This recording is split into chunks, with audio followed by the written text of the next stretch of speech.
मेरा सवाल आपसे ये है कि आपकी वाइफ पब्लिक लाइफ में काफ़ी एक्टिव है, तो ये मैरिज आपकी पॉलिटिकल मैरिज है कि लव मैरिज है?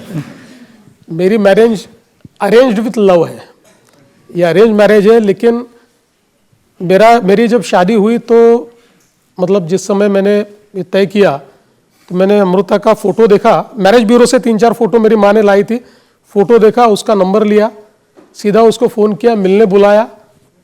2-3 मुलाकातें हुए। मैंने पहली मुलाकात में उसको बता दिया कि मैं ज़िंदगी भर राजनीति करने वाला हूँ, कोई काम धंधा करूँगा नहीं।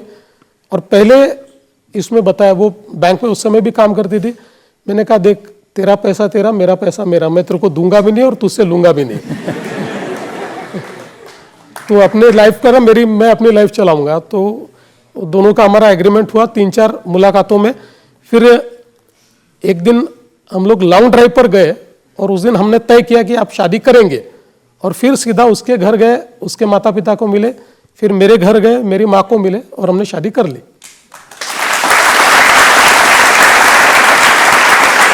लेकिन ये भी सही है कि शादी वाले दिन आप टाइम पर पहुंच गए थे और वो गायब थे। ये बिल्कुल सही है। मैं समय पर आया था और उसको आने को टाइम लगा।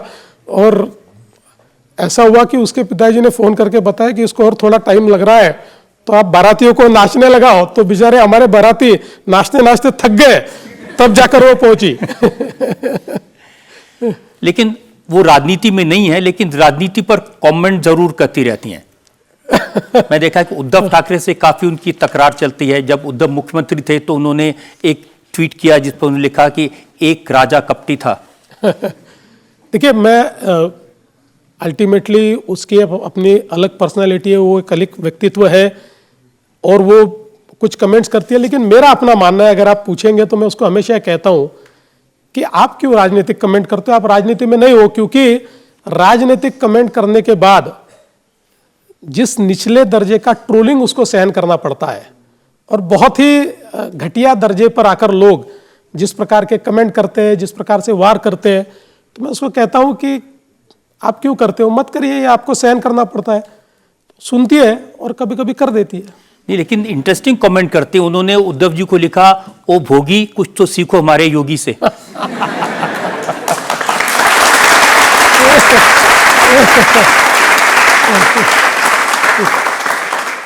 नहीं, वो इंटरेस्टिंग तो होते हैं, लेकिन वो मेरे लिए ट्रबलसम भी होते हैं। और कभी कभी वो वीडियो बनाती हैं, उस पर पॉलिटिकल कंट्रोवर्सी भी होती है। एक वीडियो था जिसमें आप भी थे, जिसमें पुलिस कमिश्नर थे, सिविक कमिश्नर थे, तो कहा कि ये मिसयूज कर रहे हैं पूरी पोजीशन का।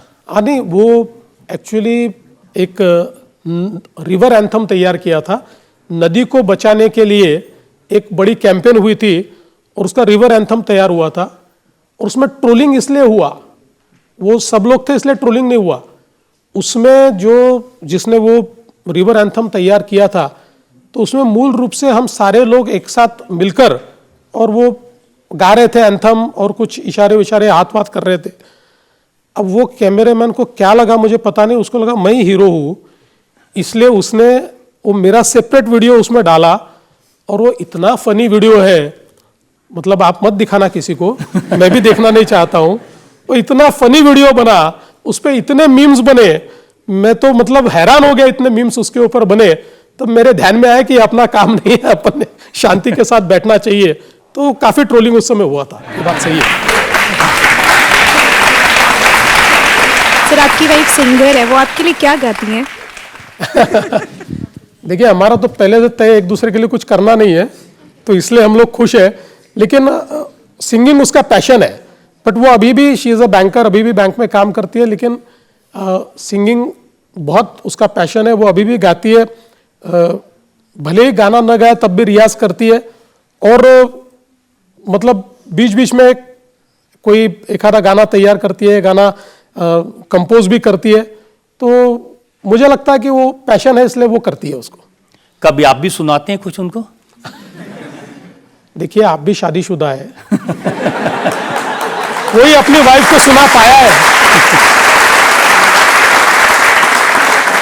आप डी रजत शर्मा होंगे और मैं देवेंद्र फडणवीस मुख्यमंत्री होऊंगा, तो भी घर में वाइफ की सुननी पड़ती है।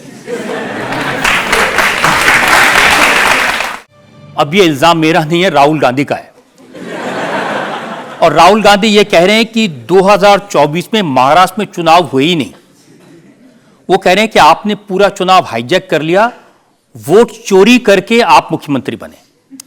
देखिए, मैंने राहुल जी को इसके ऊपर जवाब दिया है, ताउम्र गालिब मैं यही भूल करता रहा, धूल चेहरे पर थी और आईना साफ करता रहा।